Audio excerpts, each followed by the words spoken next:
গুছিয়ে কথা বলতে পারা খুব গুরুত্বপূর্ণ একটা স্কিল। দুইটা মানুষ একই কথা আপনাকে বলবে, কিন্তু একজন ন্যাচারাল পজ রেখে একটু আস্তে ধীরে একটু বুঝায় আপনাকে ওই কথাটা বলবে, ভার্সেস আরেকজন মানুষ একদম হজবরল স্টাইলে আপনার মাথার মধ্যে ঢুকেছে নাকি ঢুকেছে না এই বিষয়ে খুব একটা তোয়াক্কা না করে একই কথা আপনাকে বলে যাবে। দিন শেষে আপনি দেখবেন শুধু যে আপনি একজনের কথা বুঝেছেন এবং আরেকজনের কথা বোঝেন নাই তা না, একজনের কথা আপনার উপরে ইম্প্যাক্ট ফেলেছে, একজনের অথরিটি আপনার স্কেলে বেড়েছে, ইভেন আপনিও রিয়ালাইজ করেন নাই এটা যে উনার অথরিটিটা যে আপনার স্কেলে বেড়েছে, ভার্সেস আরেকজনের আসলে অত বাড়ে নাই। ওই দুইটা মানুষও হয়তো স্পেসিফিক্যালি রিয়ালাইজ করে না যে এই ব্যাপারটা শুধুমাত্র এই জন্যই হয়েছে কারণ একজন গুছায় একটা কথা আপনাকে বলতে পারছে ভার্সেস আরেকজন পারে নাই। এখন এখানে আরেকটা ব্যাপারও সত্য যে গুছিয়ে কথা বলা মানে কিন্তু এটা না যে আমি বিটিভির খবর পড়ার মতো করে একদম আপনার চোখের দিকে তাকায় খুব সুন্দর প্রমিত বাংলা উচ্চারণে একটা জিনিস আপনাকে বুঝায় যাব। এরকম যদি হইতো তাহলে বিটিভিতে যারা খবর পড়ে তারা বিশাল বিশাল অথরিটি হইতো, বিশাল বিশাল ইনফ্লুয়েন্সার হইতো, তাদের কথা মানুষ পাগলের মতো শুনতো। তা কিন্তু হয় না। তার মানে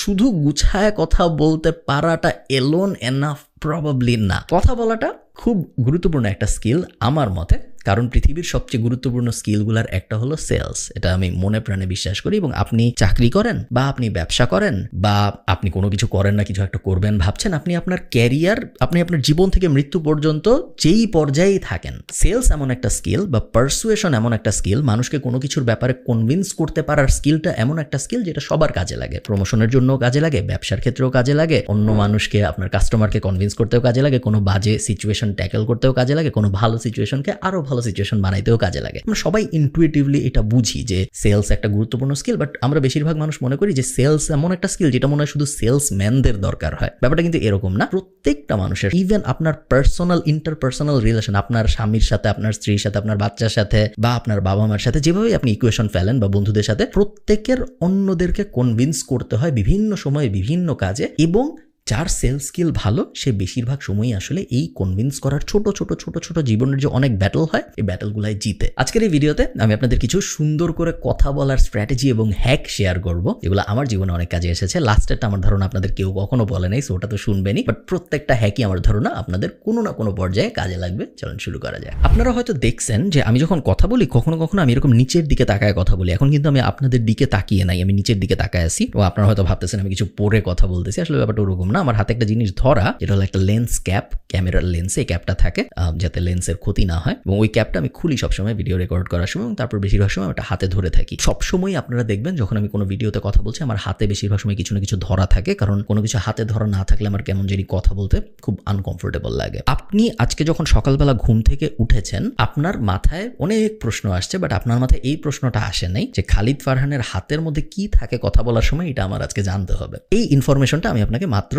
খাওয়ালাম, গিলালাম জোর করে, বাট এই ইনফরমেশনটা আপনার দরকার ছিল না। এই ইনফরমেশনটা যে আমি আপনাকে দিতে পারলাম এবং এই ইনফরমেশনটা যে আপনি গ্রহণও করলেন এবং একটা জিনিস এখন আপনি জানলেন যেটা আপনি আগে আসলে জানতেন না, তেমন লাইফ চেঞ্জিং ইনফরমেশন না। এটা জানা না জানে আপনার জীবনে কোনো পরিবর্তন আসতো না এবং আমার জীবনেও কোনো পরিবর্তন আসতো না। তো এটা একটা বাজে এক্সাম্পল অফ ইনফরমেশন, বাট আমি জাস্ট আপনাদের বোঝানোর জন্য বলতেছি। এই ইনফরমেশনটা আমি আপনাকে কেমনে বুঝাইতে পারলাম, কেমনে জানাতে পারলাম? এই ইনফরমেশনটা আমি আপনাকে এই কারণেই জানাতে এবং বোঝাতে পেরেছি, তার কারণ এই ভিডিওটার এতক্ষণ পর্যন্ত সময় ব্যয় হলো, এই সময় পর্যন্ত আপনি ছিলেন এই ভিডিওটার মধ্যে। কেন ছিলেন? তার কারণ আপনি জেনারেলি দেখেছেন গত 5-6 বছর, যতদিন ধরে আপনি আমাকে দেখেন, বা 1 মাস, যে আমি যখন কথাবার্তা বলি বেশিরভাগ সময় হয়তো আমি ইম্পর্টেন্ট কথাবার্তা বলি।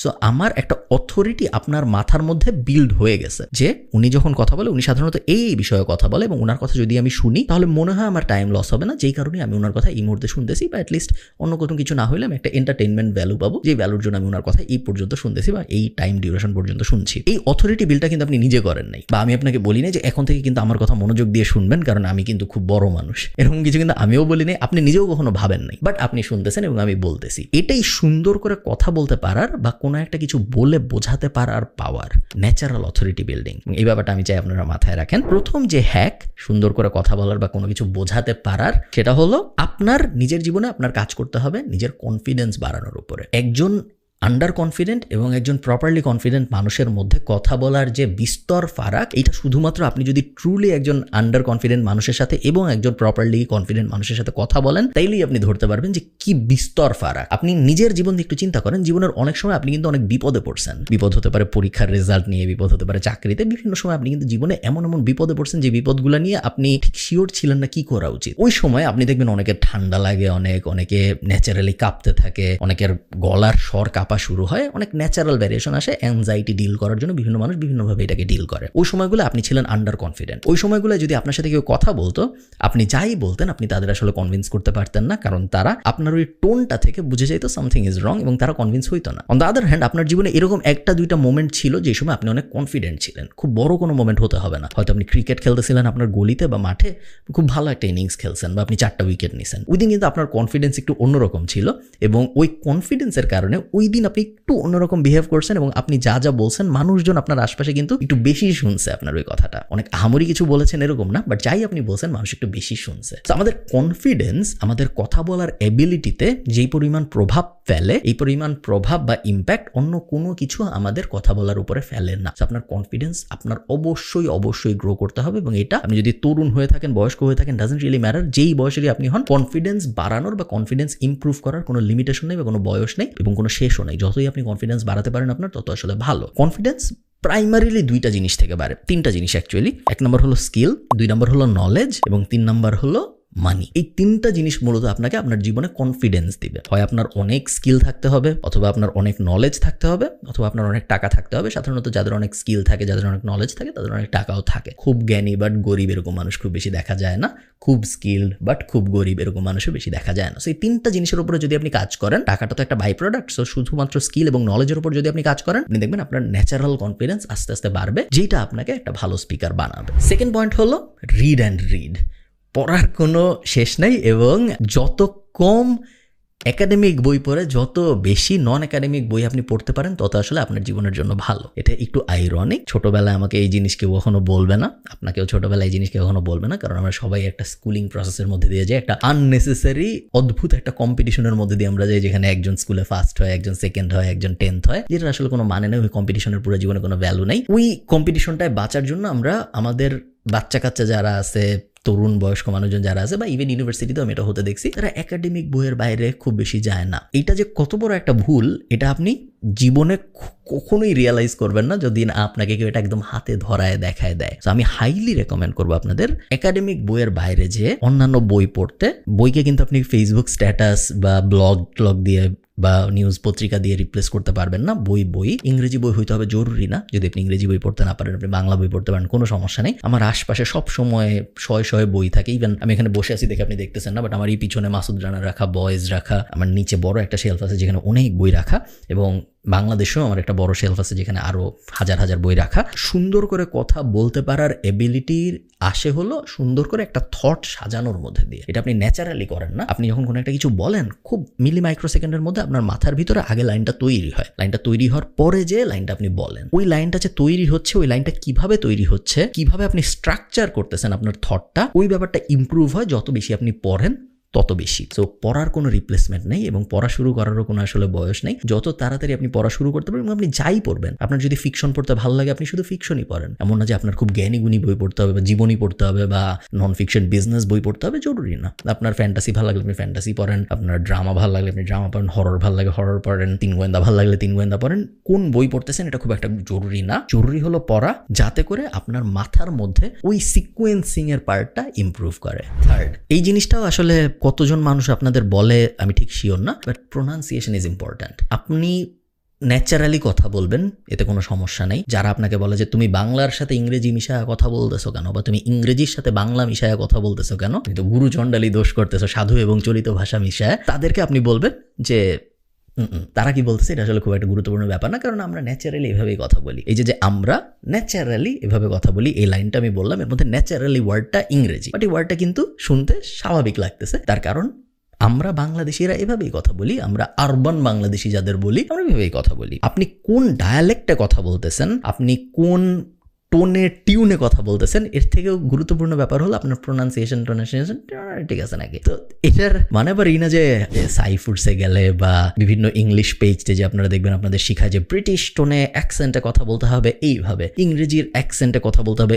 এইভাবে। আমি আপনাদের বলতেছি না আপনি অত এক্সট্রিমে যান, বাট অ্যাটলিস্ট আপনার বাংলা ঠিকঠাক মতো বলতে পারা উচিত, যেটা শুনলে মানুষের মনে হবে না যে ধুর ও তো বাংলাই বলতে পারে না। বাংলা আমাদের একটা ন্যাচারাল ল্যাঙ্গুয়েজ, যেটা আমরা ছোটবেলা থেকে শুনে আসতেছি, আমাদের আশপাশে বলে আসতেছি, সারা জীবন ধরে আমরা বলে এসেছি। সারা জীবন ধরে বাংলা বলে আসার পরেও যদি আমরা বাংলা সুন্দর করে বলতে না পারি, I think that's a flaw. এই ফ্লটা আপনার স্বীকার করতে হবে যে আমার মধ্যে এই ফ্লটা আছে, যে আমি 10 বার না করে সুন্দর করে একটা কথা বোঝাতে না পেরে আমি র্যান্ডম ওয়ার্ড খুঁজতে থাকি, আমি খুব ভালো জানি না শব্দ টব্দ, আমি যে জানি না এটা আমি রিয়েলাইজ করি না। যে কোনো প্রবলেমের ফার্স্ট সলিউশন কিন্তু প্রবলেমটা অ্যাকসেপ্ট করতে পারা, এবং এই প্রবলেমটা অনেকের আছে যারা এই প্রবলেমটা কখনো অ্যাকসেপ্ট করে না যে আমি আসলে বাংলায় ঠিক মতো বলতে পারিনি। এবং আমরা কখনো অন্যদের বলি না যে ভাই তুমি তো আসলে বাংলা বলতে পারো না, কারণ এটা বলাটাও একটু এম্বারেসিং একটা ব্যাপার, যে শুনবে তার জন্য আরও এম্বারেসিং একটা ব্যাপার, এবং সে খুব সহজে একটা কাউন্টার আর্গুমেন্ট দিতে পারে যে দূর আমি বাংলা বলতে না পেরে আমার কি লস হয়েছে জীবনে, আমার জীবন কি খুব ভালো একটা যায় নাই, আমার জীবন তো খুব ভালোই গেছে, সেরকম কাউন্টার আর্গুমেন্ট সে দিতে পারে। বাট আপনি যদি একজন গুড স্পিকার হইতে চান, আপনি যদি সুন্দর করে কথা বলতে চান, সুন্দর করে বাংলা বলতে চাওয়াটা, বাংলা বলতে পারাটা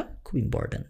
আচ্ছা, লাস্ট পয়েন্টে যাওয়ার আগে আমি আরেকটা ব্যাপার বলে রাখি, যদি আপনার কথাবার্তায় সাবস্টেন্স কম থাকে তাহলে আপনার উচিত কম কথা বলা। এইটা এমন একটা জিনিস যেটা আপনাকে অথরিটি বিল্ড করতে হেল্প করবে over a longer period of time. একটা অথরিটি মেজারমেন্টের, একজন মানুষের অথরিটি বলতে আমি আসলে বোঝাচ্ছি একজন মানুষ আপনার কথাটাকে কত ভ্যালু দেয়। হতে পারে আপনার বন্ধু বান্ধব, হতে পারে আপনার আত্মীয় স্বজন, হতে পারে আপনার বাপ মা বা আপনার সন্তান বা আপনার হাজব্যান্ড বা আপনার ওয়াইফ। রিলেশনশিপের স্পেকট্রামে যারা যারা আছে সবাই এটা হতে পারে, বা আপনি যদি কন্টেন্ট ক্রিয়েটর হন তাহলে সাধারণ মানুষ যারা আপনার ভিডিও দেখে বা আপনার ব্লগ পড়ে। আপনার কথাকে মানুষ কত ভ্যালু দেয়, এটার ফ্যান্সি টার্মটা হলো অথরিটি। আপনার অথরিটি কতটুকু মানুষের মনের ভিতরে, মানুষের ব্রেইনের ভিতরে। এই অথরিটি মেজারমেন্টের একটা উপায় হলো উইজডম পার মিনিট। প্রত্যেক মিনিট আপনার কথা শোনার কারণে মানুষ কি কি শিখলো, মানুষ কি কি জানলো, যেটা মানুষ আগে জানতো না বা আগে শিখিনি, বা আগে জানলে শিখলো আবার একটু রিসার্ফেস হয়েছে। উইজডম পার মিনিট আপনি যত বাড়াইতে পারেন, সোজা বাংলা আমরা বললে প্রতি মিনিটে আপনি যত বেশি জ্ঞান দিতে পারেন, তত আসলে আপনার অথরিটি মানুষের মনের মধ্যে, মানুষের ব্রেনের মধ্যে বাড়তে থাকে। সো এখানে একটা টুইস্ট আছে কিন্তু, প্রতি মিনিটে যদি আপনার অনেক জ্ঞান দিতে হয় এবং অন্যান্যদের থেকে প্রতি মিনিটে আপনি যদি আরো বেশি জ্ঞান দিতে চান এবং ন্যাচারালি দিতে চান, এমন না যে আমি একটা স্ক্রিপ্ট পড়ে আপনাকে জ্ঞান দিব যে আজকে আমি এই জিনিস পড়তেছি আপনি শুনেন, ওটা তো জ্ঞান দেওয়া হলো না। এই ন্যাচারাল উইজডম যদি আপনি মানুষের মনে আপনাকে নিয়ে পারসিভ করাইতে চান, তাহলে আপনার ভিতরে উইজডম থাকতে হবে, নাহলে তো আপনি প্রত্যেক মিনিটে এত জ্ঞান দিতে পারবেন না। যদি না থাকে এবং তারপরেও যদি আপনি অনেক কথা বলেন, তাহলে পার মিনিট রেশিওতে কিন্তু আপনি পিছায় পড়তেছেন। পার মিনিট রেশিওতে আপনার দেখা যাবে একটা উইজডমও নাই প্রত্যেক মিনিটে। এটা আসলে এভাবে হিসাব করা যায় না, আমি বোঝানোর জন্য বলছি। ভার্সেস আরেকজন হয়তো প্রত্যেক মিনিটে 40টা উইজডম দিছে। সো জ্ঞান কম থাকার পরে, নলেজ কম থাকার পরে, স্কিল কম থাকার পরে যদি আপনি কম কথা বলেন তাহলে কোনো সমস্যা নেই, তাহলে আপনার উইজডম পার মিনিট রেশিও ঠিক থাকবে। জ্ঞান কম, নলেজ কম, স্কিল কম, কিন্তু আপনি কথা বলেন অনেক বেশি, তখন উইজডম পার রেশিওটা ওলটপালট হয়ে যায় এবং মানুষের মনে আপনাকে নিয়ে কোনো অথরিটি থাকে না, থাকলেও আস্তে আস্তে কমা শুরু করে। সেই ব্যাপারটা মাথায় রাখবেন। লাস্ট, একটা গল্প বলার একটা প্রপার স্ট্র্যাটেজি আছে এবং একটা গল্প বলার একটা স্ট্রাকচার আছে। এই স্ট্রাকচারটা যদি আপনি মনের মধ্যে ফলো করতে পারেন, কোনো একটা কিছু যখন আপনি বলতেছেন, কোনো একটা কিছু যখন আপনি গুছায় বলার চেষ্টা করছেন, এই স্ট্রাকচারটা যদি আপনি আপনার মাথার মধ্যে রাখেন, আপনি সবসময় দেখবেন আপনার গল্পটা বা আপনার কথাটা অন্যান্য যে কোনো মানুষের কথার থেকে অনেক বেশি সুন্দর শোনাবে। একটা ক্যারেক্টারের কোনো একটা প্রবলেম থাকে, এরপরে একটা গাইড আসে, সেই গাইডটা এসে একটা প্ল্যান দেয় এবং এই গাইডটা বলে যে এই প্ল্যানটা সাকসেসফুলি করতে পারলে কী লাভ হবে এবং এই প্ল্যানটা যদি সাকসেসফুলি করতে না পারি তাহলে কি ক্ষতি হবে। এবং তারপরে এই গাইডটা বলে যে যাও এবার তুমি তোমার দুনিয়া উদ্ধারের কাজকর্ম শুরু করো এবং ইভেনচুয়ালি রেজাল্ট আসে। এই যে 7টা স্টেপ আমি বললাম, এই 7টা স্টেপ হলো steps of a good story in this particular order. এই 7টা স্টেপ যদি আপনি মনে রাখেন এবং আপনি যখনই কোনো একটা গল্প বলবেন, এটা নিয়ে খুব ফেমাস বই আছে যে একটা গল্পের স্ট্রাকচার কিরকম হবে, স্টোরির ফরম্যাটিং কিরকম হয়, এটা নিয়ে অনেক বই আছে। বইয়ের মূল প্রতিপাদ্য বিষয় এটাই যে এই 7টা ফরম্যাটের স্টেপ যদি আপনি এক্স্যাক্টলি এই ফরম্যাটে ফলো করতে পারেন, সেই ক্ষেত্রে আপনি সবসময় অন্যান্য মানুষদের থেকে অনেক ভালো স্টোরি বলতে পারবেন, কারণ প্রত্যেকটা স্টোরির আর্ক এটাই। এটা স্ট্যান্ডার্ড ইউনিভার্সাল স্টোরি ফরম্যাট বলা হয়। এই স্টোরি ফরম্যাটে সাজায় আপনি যাই বলবেন, মানুষের কাছে মনে হবে যে সে অনেক সুন্দর একটা রোলার কোস্টারের ভিতর দিয়ে গেছে এবং সে খুব ইন্টারেস্টিং একটা জিনিস শুনছে, যদিও বা অনেক সময় সে যা শুনতেছে তা হয়তো খুব বেসিক একটা ব্যাপার। আমি যে আপনারা এই ফরম্যাটটা মনে রাখেন, এই ফরম্যাটটা খুব বেশি মানুষ বলবে না, কারণ স্টোরি বানানো বা গল্প বানানো নিয়ে তো আসলে খুব বেশি কথাবার্তা হয় না। এইটাই আমার মতে, আমি এই জিনিসগুলোই শিখছি। আমি যে খুব ভালো কথা বলতে পারি এরকম ব্যাপারটা না, আমি নিজেও শিখতেছি এবং আমি চাই আমার সাথে সাথে আপনারাও শিখেন। তো আমার নিজের কথা বলার জার্নিতে এই স্টেপগুলো খুব বেশি হেল্প করেছে আমাকে। ভালো থাকেন সবাই, সবার সাথে আমার দেখা হবে পরের কোনো একটা ভিডিওতে। টাটা।